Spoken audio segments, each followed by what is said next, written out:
Tungkol sa gisog!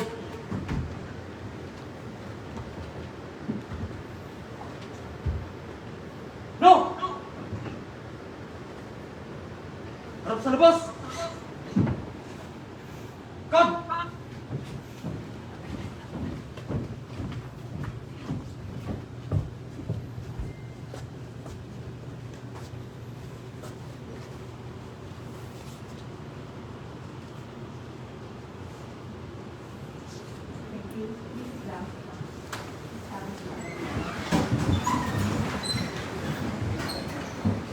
And now, please focus your attention to our screens.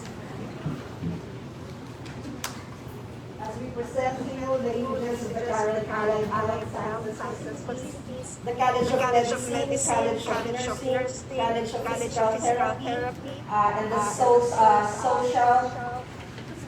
Office of Public School of Public Works. Public Health, sorry.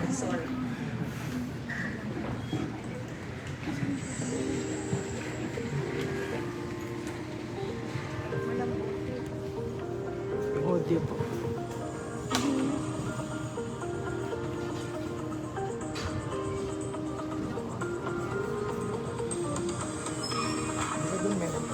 Nakababa.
Nakaraan sa wala magsimula magkaroon ng face-to-face classes ng Pamantasan ng Lungsod ng Maynila.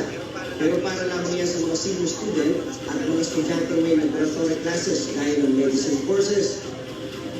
At itong Lunes, April 4, nadagdagan pa ang mga estudyante sa loob ng Pamantasan.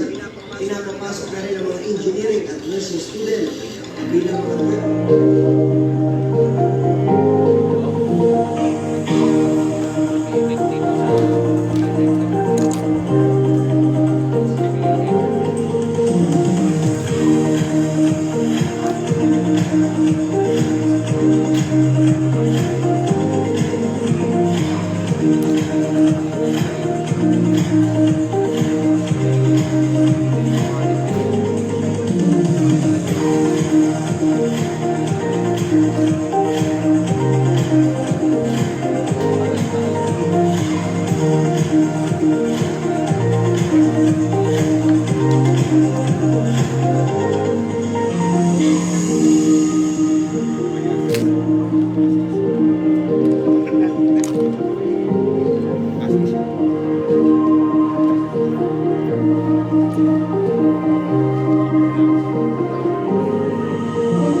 will follow our Senior Vice President for Academic Affairs for our welcome remarks and introduction of our guest of honor. Sorry.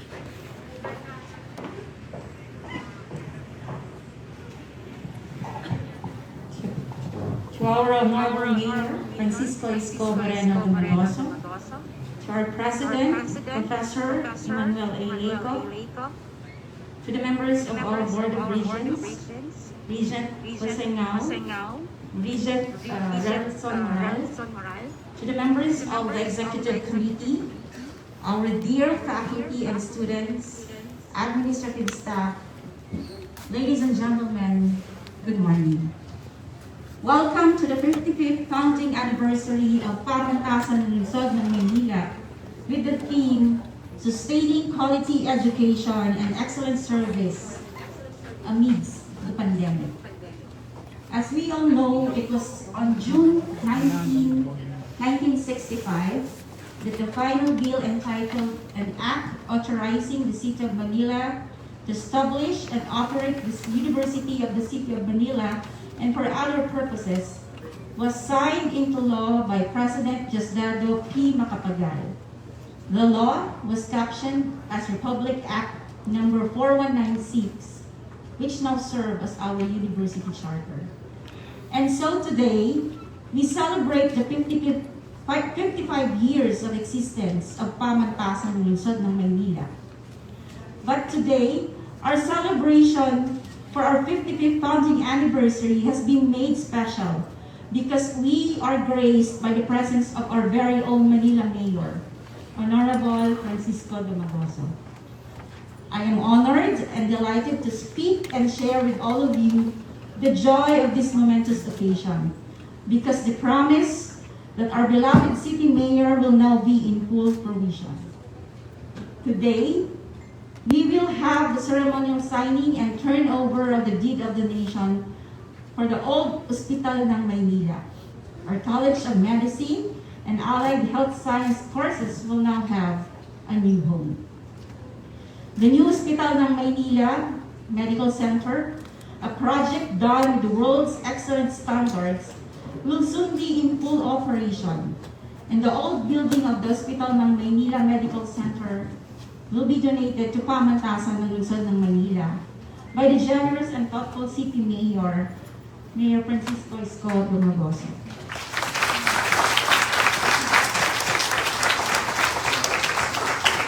The pandemic did not stop the city government in completing the various projects that not only addressed the challenges brought about by COVID-19, but also the education and welfare of the kabataan ng Maynila, especially the scholars of Pamantasan ng Lungsod ng Maynila. We are very lucky to be the recipient of this grant, as PLM did not only reopen its doors to a lot of students, but PLM has reached a remarkable number of students from families who were displaced by the pandemic. And to befittingly honor the benefactor, ladies and gentlemen, please welcome our City of Manila Mayor, Honorable Isko Moreno.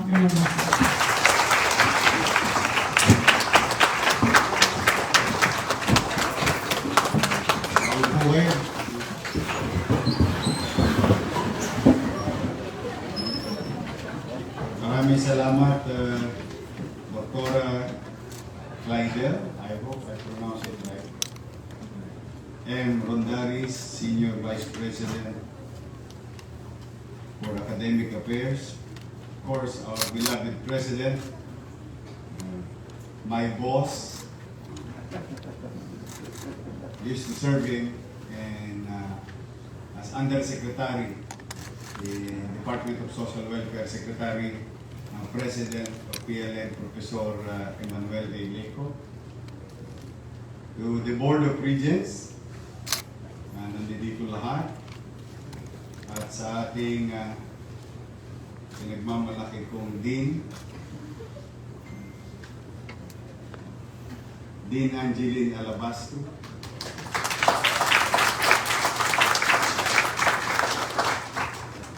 At sa lahat pa ng mga opisyalis, mga dekano, mga mag-aaral ng PLN. Good morning. At sa mga teacher, welcome back to PLN. And I hope, in our own little way, we've shown you our little success in fighting this pandemic. I'm happy to be here with you and tell and share to each and every one of you. We owe it to those who died serving, protecting each and every patient, every citizen in the country.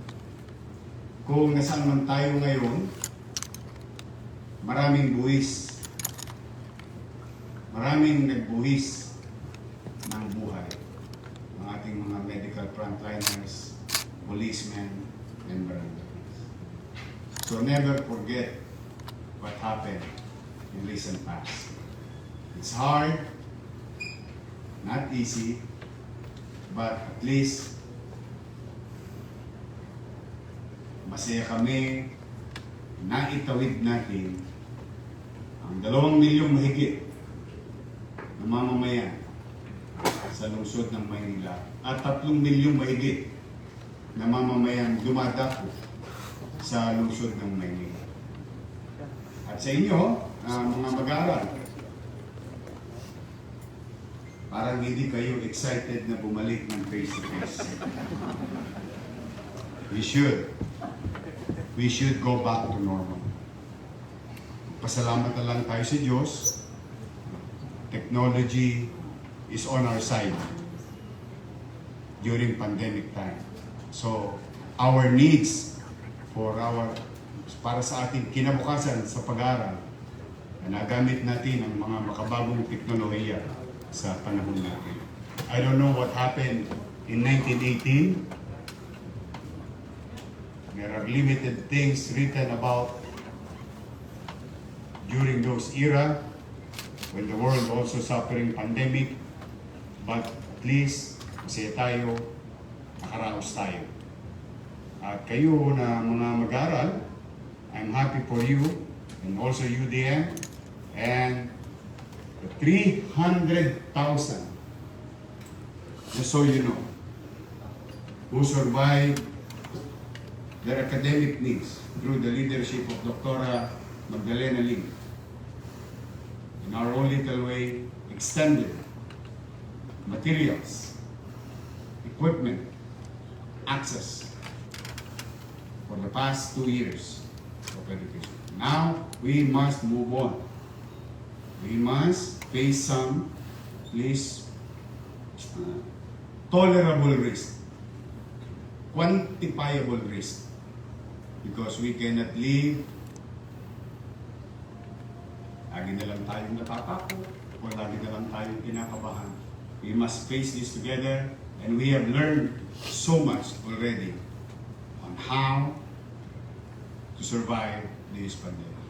At huwag naman kayong magkalala, yung COVID hospital, baka gusto niyo pong ma-meet sa fully air condition 349 bed. Kung meron po kayong breakfast doon, lunch and dinner, restaurant. And I'm grateful to 200 plus new nurses, doctors, the city acquired on top of our existing medical frontliners. So far okay naman tayo. We're still, andyan pa rin ang pangamba ng pandemic. But as far as the capacity with regard to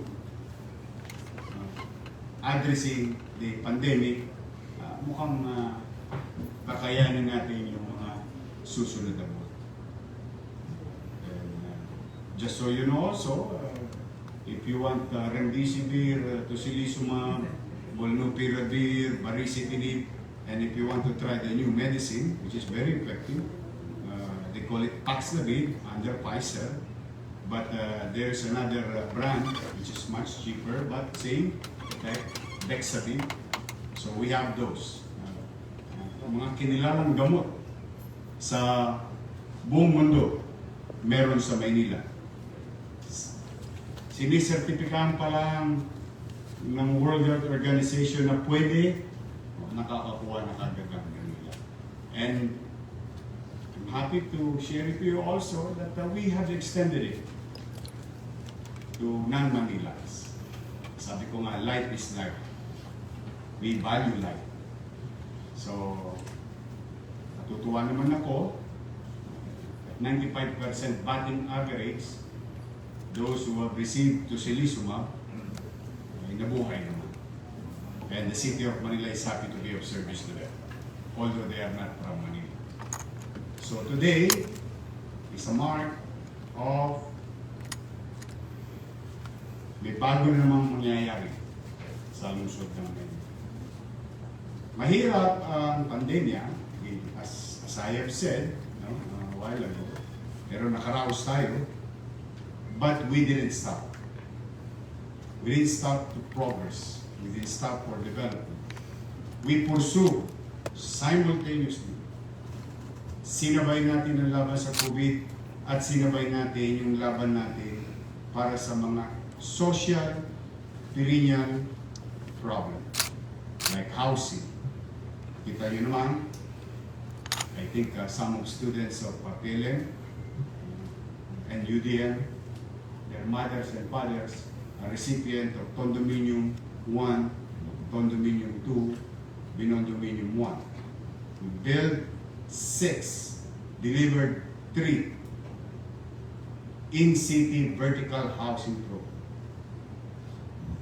I made a commitment for 10 years, and I thank the Lord and the team.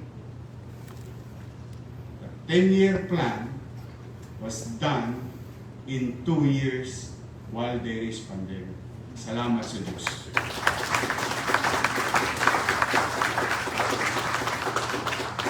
In the coming months, you'll see San Sebastian residence, 20-story.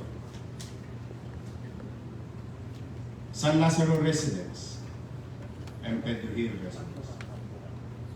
On top of the in-city vertical housing, we have also in-city horizontal housing, done only in 6 months, 200 plus townhouses in Baseco community. And I'm happy to share it also to you, to the incoming doctors and nurses, and other members of the medical field, that as we speak, matatapos na ang bagong ospital ng Baseco. They will have their own hospital.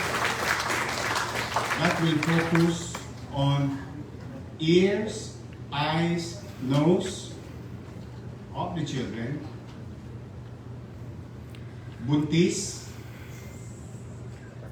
at bagong panganak na nanay, at batang pinanganak. Focus on that field so that wala nang nanay kayong makikitang mga nangabungi ang ipin. Because lack of vitamins like iron, calcium, because they were neglected during the time na nagbubuntis sila. Wala na rin kayong batang makikitang nangabungi sapagkat magpo-focus po ang ospital na yon sa ngipin din ng mga bata. At the same time, meron silang emergency. So more than isang malaking paanakan at alagaan ng mga bata at nanay sa Baseco as primary hospital, then if there is an emergency, alam niyo naman po sa Baseco, meron po silang bisyo doon, yung ibang mga mama. No? Bisyo nilang magsaksakan, so in any case of emergency, life is life, as I have told you. We stabilize the patient, then we bring them to Andres Bonifacio, Justice Abad Santos, and yung bagong hospital.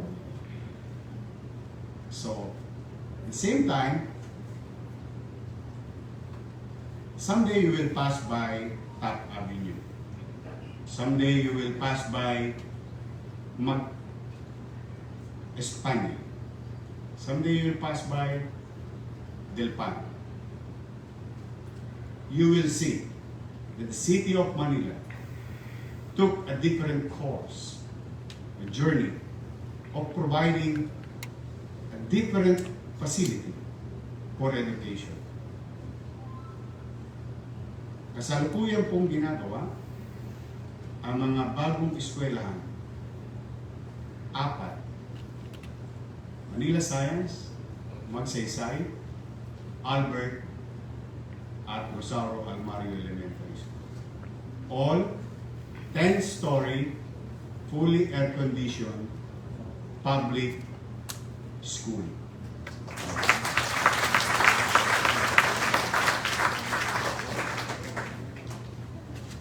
And I will make you feel and see and experience what my children experience. Kung ano ang natanggap ng mga anak ko sa isang pribadong paaralan ay matitikman din ng ordinaryong batang Maynila sa loob ng public education system.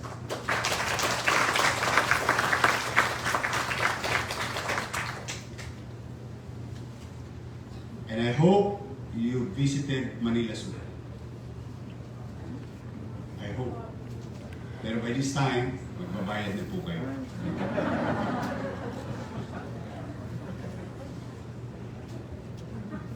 You know, Manila Zoo,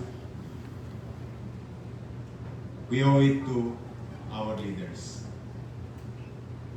And it is our obligation as present leaders to continue those legacy leaders in the past. Ang Manila Zoo ay malapit sa puso ng Pilipino, hindi lang ng Manileno, ng Pilipino. Dala ng kapabayaan ng mga panahon at some individuals, we need to close down Manila Zoo because there is a law that requires us to clean Manila Bay. And Manila Zoo, ironically, isa sa mga violators of polluting our Manila Bay. So when I assumed as mayor, I immediately followed and shut down Manila Zoo.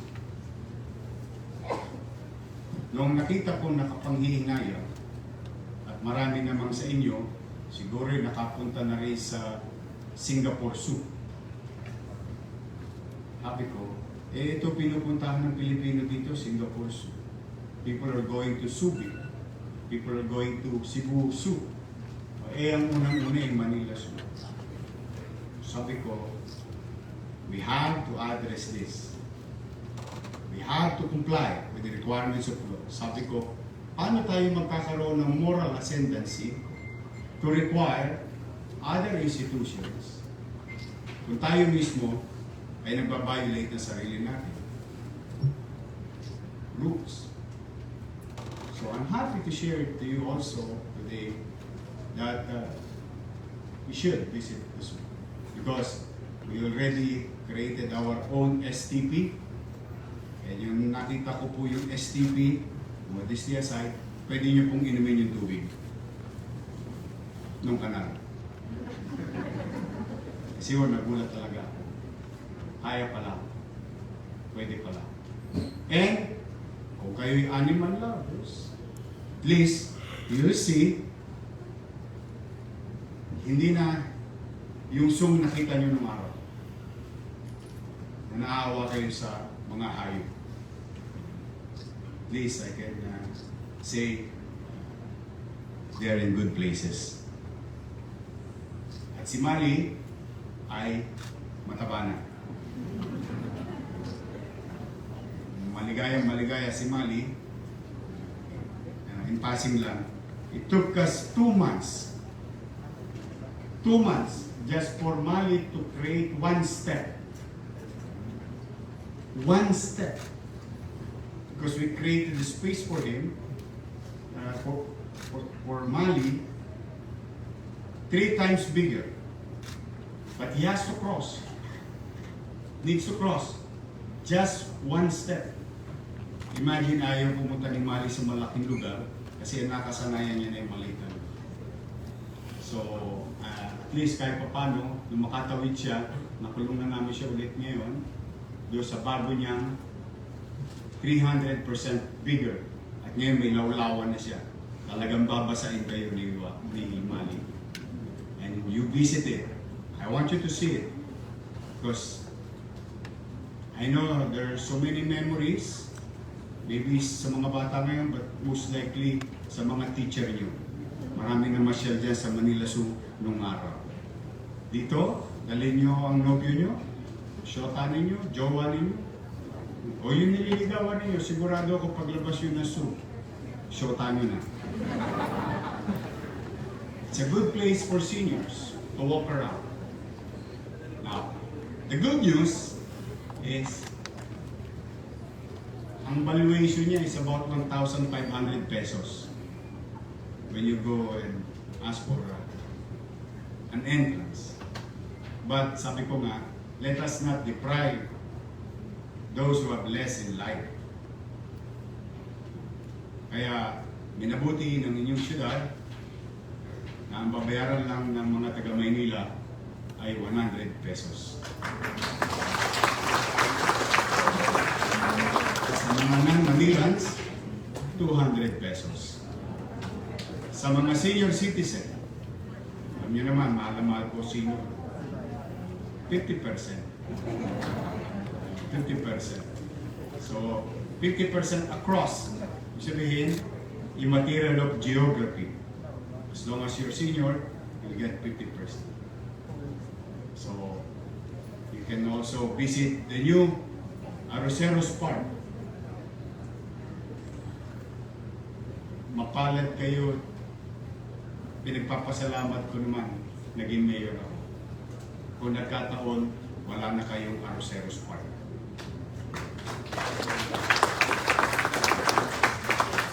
Just for the record. And I'm happy to share to you, mahirapan na silang ibenta yun pagdating ng araw. They need a unanimous vote of the City Council for them to dispose of. But, hindi lang siya na proteksyonan ng inyong syudad, nako, ngayon po ay mamasyal kayo. Mamasyal kayo sa Roseros po.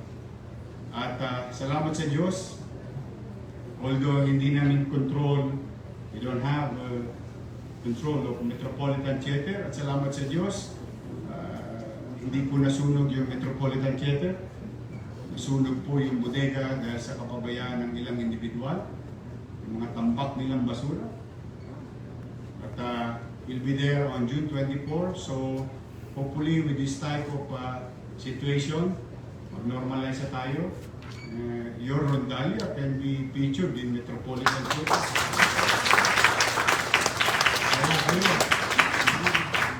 Dapat mag-show na kayo ulit.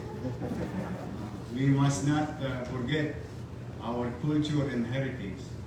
We must continue to share it to the next generation. Having said that, katabi ng Manila Zoo is bagong ospital ng Maynila. What is the importance of this to you? I made a commitment to the people of Manila in 2019.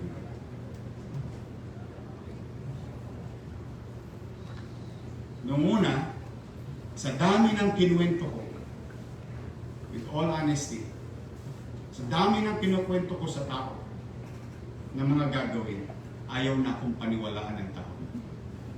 Because it's too good to be true. But I don't know. I don't know with some people, they venture into promises of something, but they don't venture on promises of development.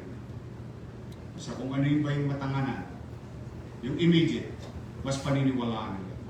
But, salamat sa Diyos, binigyan ako ng pagkakataon. So that's why, we tried to be true to our words.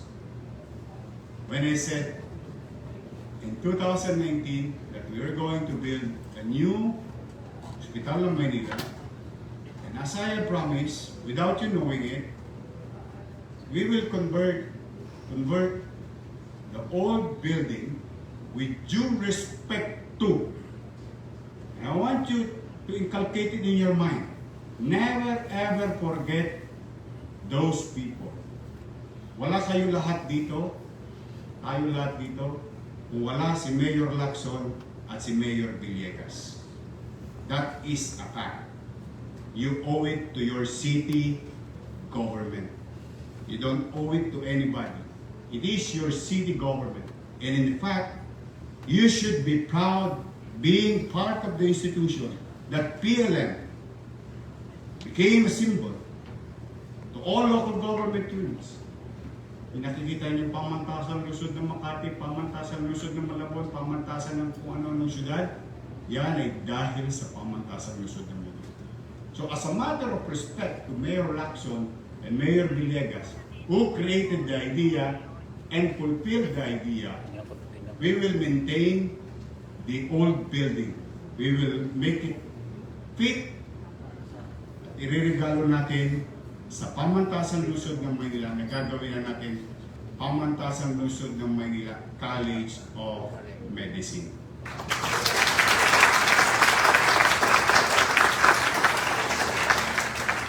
The idea is to bring back the old structure, old design, but fit for today's, para sa panahon ngayon.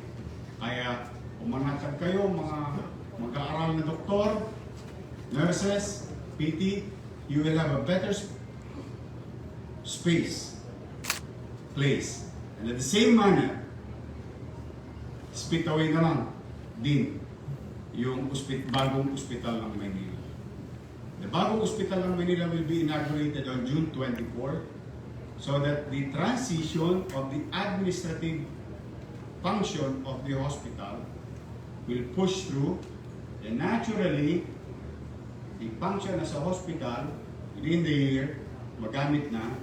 While we're doing that, the transition for PLM, making it fit, and physically fit yung building para sa inyo.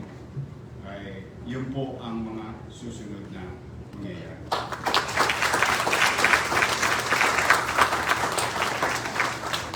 Salamat sa inyo mga taga Maynila. Kung hindi man kayo taga Maynila, welcome kayo lagi sa Maynila. Because kundi dahil sa inyo, yung mga pinangarap ko na yan, na pataasin ang antas ng paglilingkod sa bayan, ay hindi mangyayari kung hindi ninyo ako binigyan ng pagkakataon. And I would like to thank President Leco and your team, the Board of Regents, the deans, the teachers. Halos dinoble ninyo ang populasyon ng PRM. Kaya bagay na aking ipinapasalamat sapagkat maraming bata ang nabigyan ng pagkakataon na makamit ang kanilang mga pangarap sa pag-aaral. Hindi lahat siniswerte mapasok sa PLN at UD, but making it available as many as possible. Maraming salamat sa inyo, President. Rest assured, in our own little way, we will continue. We will continue to support PLN. Funds will continue to grow in our own little way as a city government. And I do believe that Mayor-elect Hani Lacuna will pursue the same direction in prioritizing MBN. I'm an MBN guy. Maraming salamat sa professor ko sa Universidad ng Pilipinas when they taught and introduced to me what is MBN. Minimum basic needs. Those things will continue to be topmost priority of our city. Pagpapataas ng antas ng pamumuhay ng tao. Ang pamilya may masisilungan. Ang ama at ina may trabaho. Ang anak papasok sa eskwela. Magkasakit, may maayos na ospital. At magkaroon ng pagkakataong makapag-anak. Other than that, obligasyon mo na yan sa sarili mo. Like you, as students, salamat sa city government. Salamat sa city government. Salamat sa PLN. You have an opportunity to achieve your goals and dreams. But we are not the one who's going to answer yung mga asignatura ninyo. Kaya huwag ninyong sasayangin ang pagkakataon nito. Kayo'y nabigyan ng pagkakataon na makapag-aral din. Sapagkat sa kabilang dako ng dalampasigan, may mga batang kasing edad ninyo. Hindi pinapag. Hindi sinuswerteng makuha yung swerteng nakuha. So I do believe in you. But lastly, if I may share this to you, as human being, not as a mayor, you know, gusto ko kasi lahat kayo magtagumpay sa buhay. So I'll share you one thing. Kasi ako'y hindi pinalad na magkaroon ng magulang na may gintong kutsara sa bibig. Hindi kami pinalad na magkabahay. Hindi kami pinalad na magkaroon ng masarap na healthcare system noong panahon ng mga taon na ito. Lahat ng sarap sa buhay ipinagkait sa akin. Wala rin akong kapatid. Meron akong kapatid sa labas. Ako po yung anak sa labas. Lahat sila, maayos naman sila, ngunit hindi katulad naman. So lahat ng napagkait sa akin, ayaw kong ipagkait sa iyo. Kaya minabuti ko sa panahon na ako'y nabigyan ng pagkakataong baguhin ang buhay ng tao, sa maliit ko kaparanan, 24 oras. I hope we did our part. let me share you one thing. You want success? Kayo ba lahat dito nangangarap maging successful? Yes. You may have all the PhDs in this world. Believe me. You may have all the corona sa buhay. You may have all those things, PhDs, MBAs, name it, Harvard, Oxford, MIT. You may have all that. And don't expect or don't think you're the only one who has that. Marami rin meron nun. So, what is the difference between you and them? Kung gusto niyo maging successful,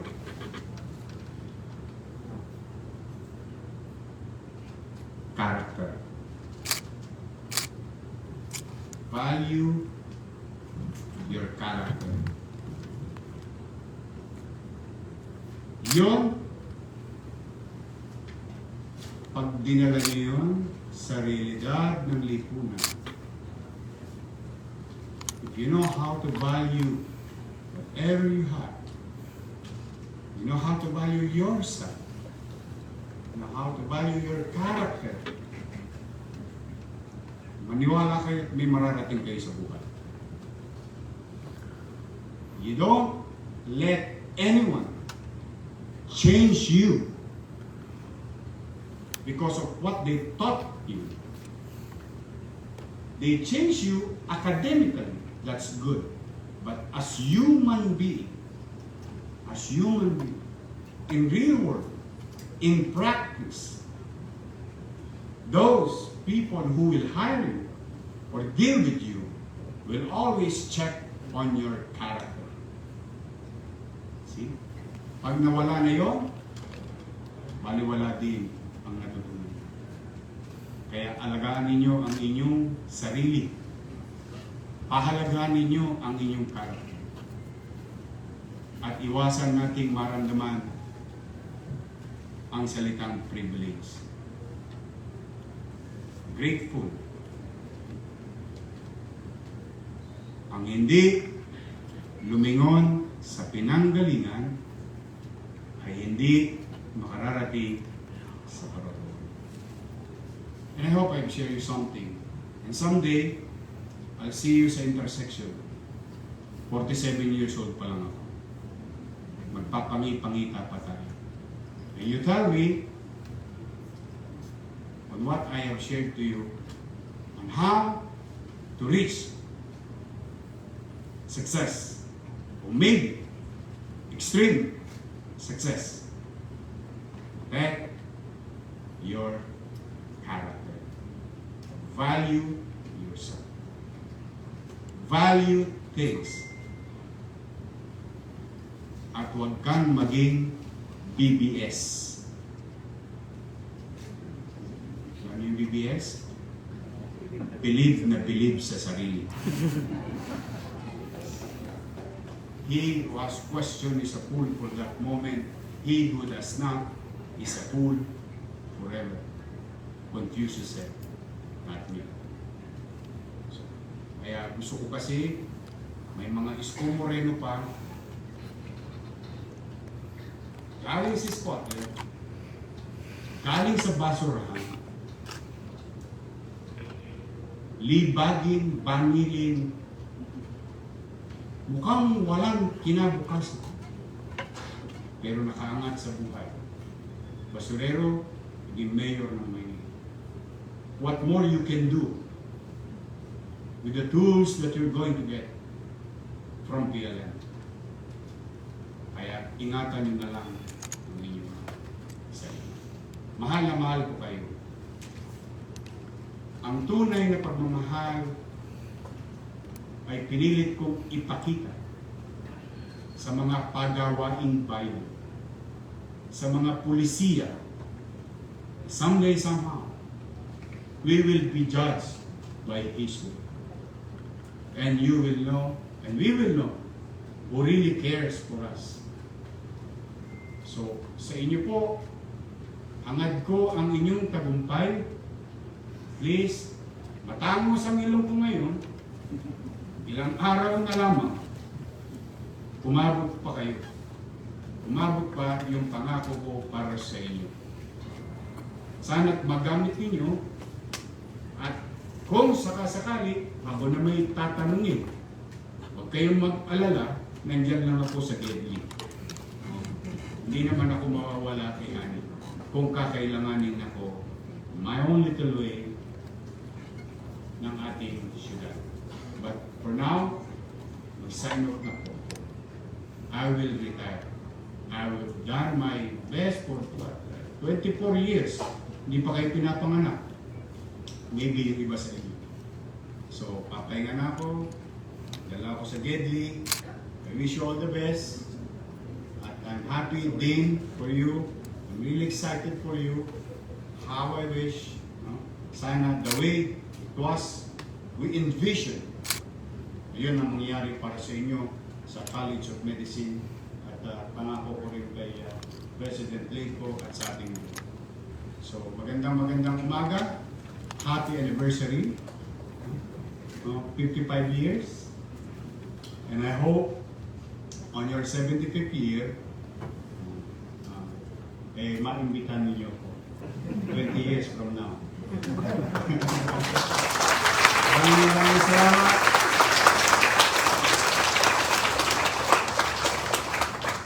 I love you. Pagkalay nawa kayo ng Maynila.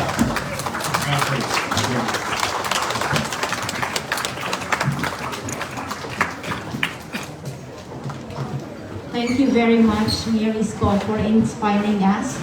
Thank you very much for all the things that you have done to the city of Maynila and for your generosity to Pamantasan, Lungsod ng Maynila. Ladies and gentlemen, we now have arrived at the pinnacle of our ceremony, the signing of the deed of donation. We shall witness the agreement of the city of Manila, headed by our Mayor Isko Moreno and Pamantasan ng Lungsod ng Maynila, headed by our President, Professor Emmanuel Isko. Today, the historic agreement is to be witnessed by colleges who will benefit from this deal. May I request the deans of the College of Medicine, the Dean of the College of Nursing, Dean of the College of Physical Therapy, and the Dean of the School of Public Health to be on stage, as well as their respective student council presidents. May I also request the presence of our Regent Relson Moral on stage, please. And may I also request Dr. Rio to be on stage.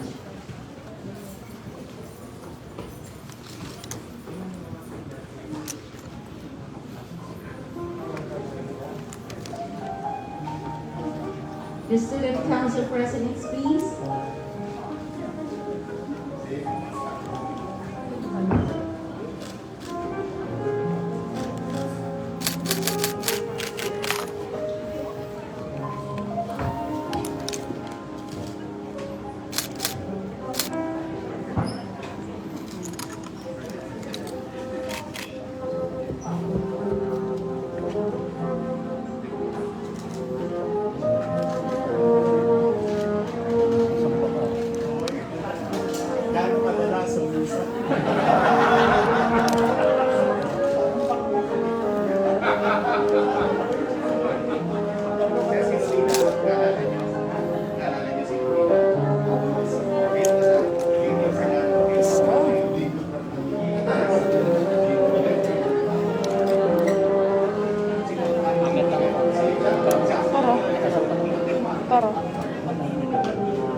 Post-process na lang.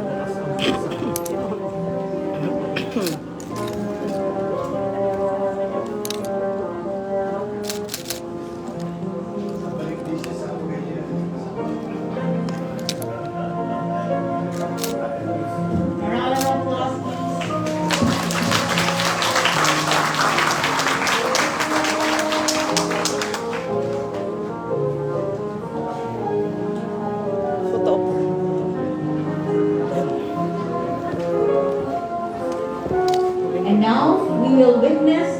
handover of the deed of donation. Yung iba na lang po.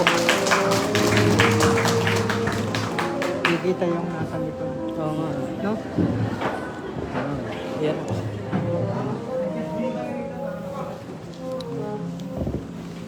Taas po eh. Dock window po. Window po. Okay.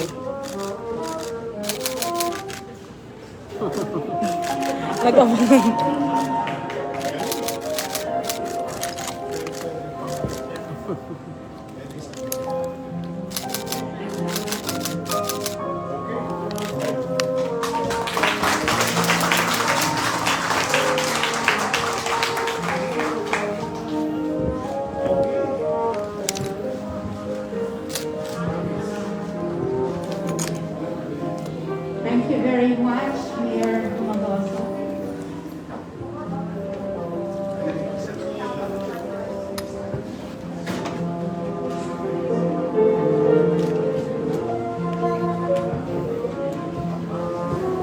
Sakta kayang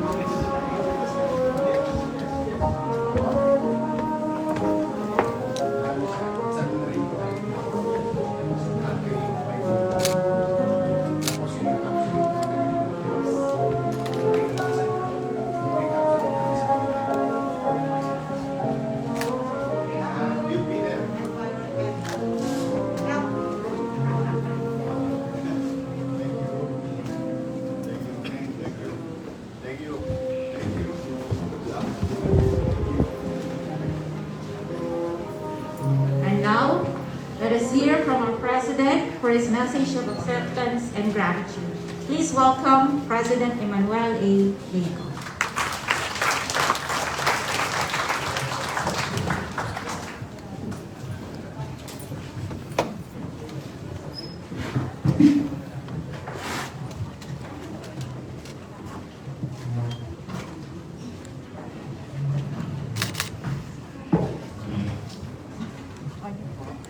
Dito na. Buo na.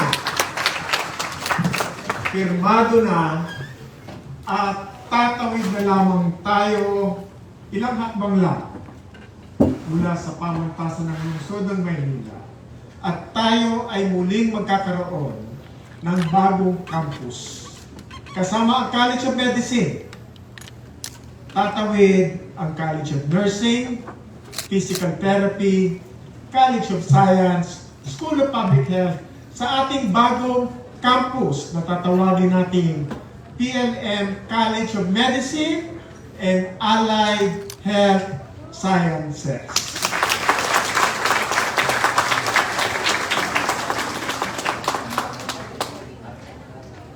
Mayor Isko Moreno, taus-puso pong pasasalamat sa pagkakataon na ibinigay niyo sa akin na pamunuan ang pamantasan ng lungsod ng Maynila. 3 taon na ang nakakaraan. Nakatanggap ako ng text. Binati ko si Yorme. Sabi ko, Mayor, Happy Father's Day. Dumating ang text sa akin ni Mayor, mga alas 11, bago matapos ang Father's Day. Sabi niya sa akin, Happy Father's Day, Mr. President. At yun na po ang naging tanda ng umpisa ng pagpunta ko po dito sa pamantasan ng lungsod ng Maynila. Makahulugan po ang Father's Day sa akin ng 2019. Mahalaga po ang aking pagdating dito sa Maynila dahil si Mayor ay muli akong inakay, ibinalik sa lungsod kung saan ako natuto ng lahat ng mga kabutihan. Hindi po kalokohan. Dito po ako nag-aral. Doon sa 4 na eskwelahan na binanggit ni Mayor, 2 po doon ay aking paaralan. Dr. Albert Elementary School, Ramon Magsaysay High School na magkakaroon ng 10-story building na fully air-conditioned. At yun po ang hiniling ko rin po kay Mayor. sana po ay magkaroon ng espasyo para po sa Alumni Association sa mga pamantasan ngayon. At yun po ang ating pong inaasahan at sabi ni Mayor, magkakaroon ang Alumni Association, ang mga alumni ng puwang sa muling pagsulong ng ating mga paaralan.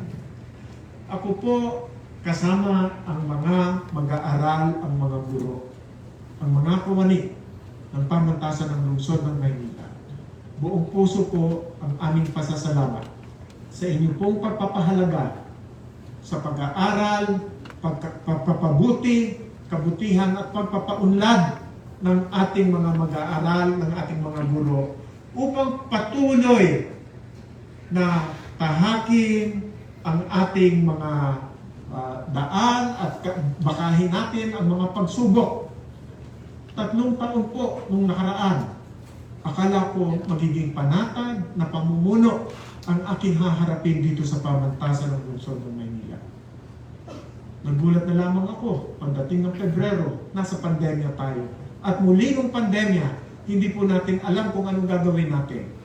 Pero sa kabutihan po at patuloy na pagpapatatag sa ating ng ating mayor, pagbibigay ng lakas ng loob at patuloy na pakikipagtulungan ng ating mga kasama dito sa loob ng pamantasan ng lungsod ng Maynila. Hindi lamang po tayo muling nagbukas. Pinalawak pa po natin ang pamantasan ng lungsod ng Maynila. 9,000 lamang po tayo na tayo ay dumating dito. Ngayon po ay 18,000 mga mag-aaral ang nandito sa pamantasan ng lungsod ng Maynila. Kung kaya po ngayong taon na ito, hindi po tayo masyadong masaya. Dahil 2 taon, 6,000 ang ating tinatanggap. Pero ngayon po, dahil po sa limitasyon ng ating espasyo, 3,000 lamang halos ang ating tinanggap. Pero sa ngayon na magkakaroon tayo ng bagong espasyo na mas malawak, maaari pong sa susunod na mga taon, tayo ay makakatanggap muli ng mga malalaking numero para sa atin. Kaya po, mahal naming alkalde, it's really good to see you, hear you back in your element. Tapos na ang kampanya, ito po ang totoo. At ito po ay konkretong-konkreto na mararanasan ng mga taga-lungsod at ng mga taga-ibang bayan dito sa loob ng pamantasan ng lungsod ng Maynila. Patuloy po ang dekalidad na edukasyon ng ating mga mag-aaral sa pamantasan ng lungsod ng Maynila. Kasama ko po ang mga mag-aaral, mga guro at mga kawani. Mayor, maraming salamat po sa inyo.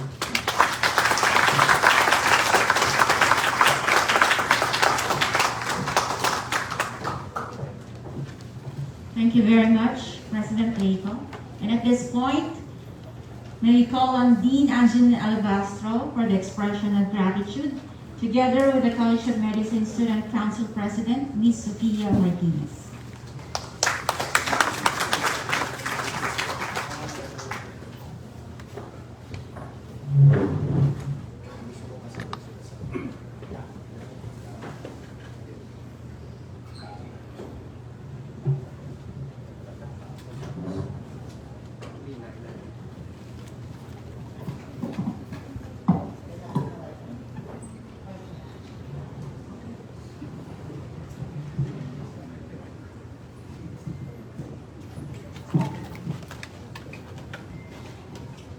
Ating butiing alkalde ng lungsod ng Maynila, Francisco Dumagoso,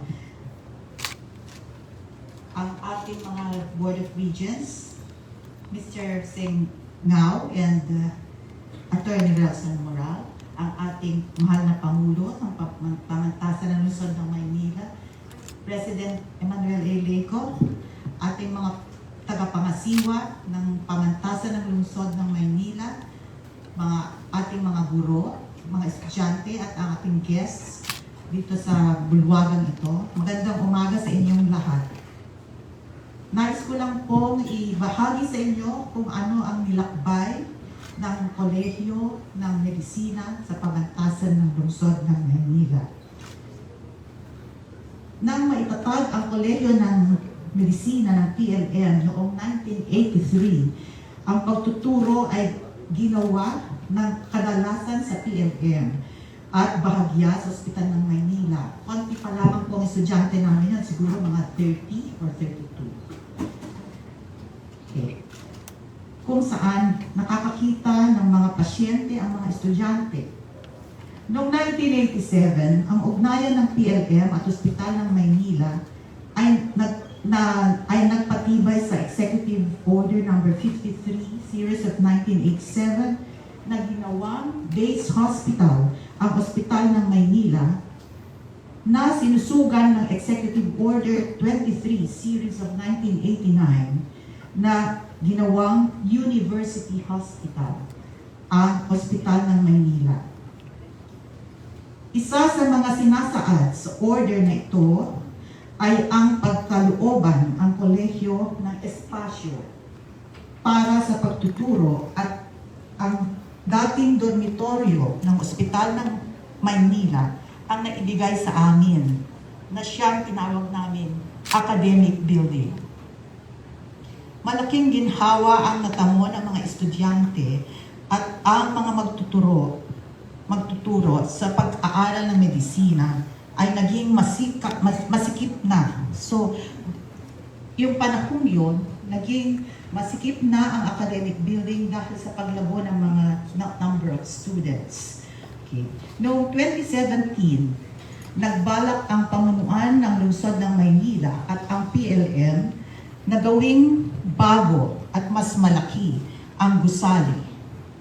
Kami ay nagpapasalamat at sa wakas, sa tagal ng panahon na dinanas namin, ngayon lang natupad na ang aming gusali ay magiging malaki na at magkakaroon na ng mas maraming kapasidad sa ating mga estudyante. At nagpapasalamat din kami na hindi lang Kolehiyo ng Medisina ang magkakaroon ng pagkakataon na magkaroon ng gusali, kundi ang Kolehiyo ng Physical Therapy, Kolehiyo ng Nursing, at ang Public Health, College of Public Health. Kami ay nananalangin na kami ay mapagkalooban din ng sapat na mapagkukunan ng pagpapasaayos ng gusali, hindi lamang sa pisikal na struktura, kundi mga makabagong gamit sa pagtuturo at pag-aaral ng mga siyensya ng kalusugan. May kasabihan na a home is not a home when there is no one there.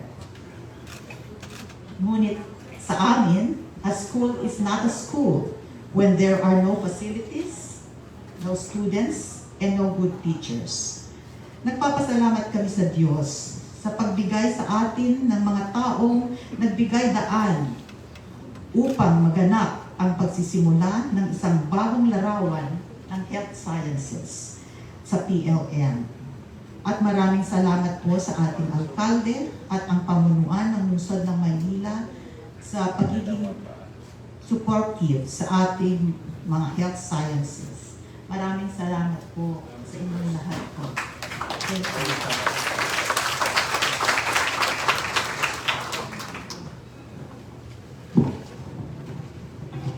Hello! Magandang umaga sa lahat. Magandang umaga po, Mayor Francisco Dumagoso, President Manuel and Regent Hasena. My name is Sophia Leigh Martinez, an incoming clerk and the outgoing president of College of Medicine Student Council. And me and our college team, Doc Angelina Labastro, as well as our whole College of Medicine family, nasa likod, are very grateful for being here to celebrate not just our Pamantasan's 55th Foundation Day, but also the hard work and kindness extended to our hospital, our home, Ospital ng Maynila Medical Center. When the pandemic started, I was just a wide-eyed freshman ready to learn the ropes of medicine and meet actual patients. So, Imagine my dismay, and I'm sure a lot of my fellow students in CM share this sentiment too, when they announced that classes would purely be online for the next academic year.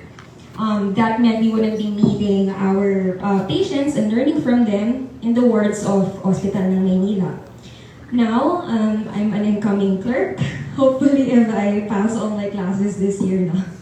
And seeing the developments in our mahal na OM, I am thrilled to finally have the chance to apply what I've learned for the past 3 years in its halls.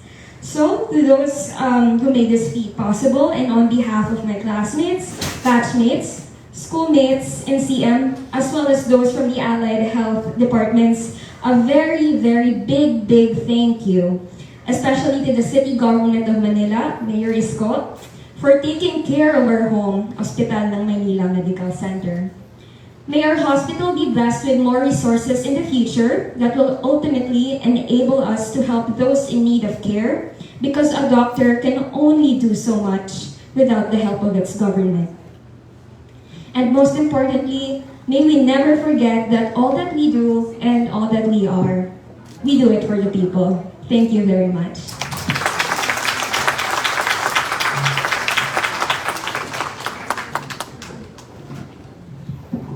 Thank you very much, Dean Alabastro and Ms. Sophia Martinez. And now, the ceremony has come to an end. Before we end, may we call on the PLM choir to provide us with an information number to be followed by our PLM hymn.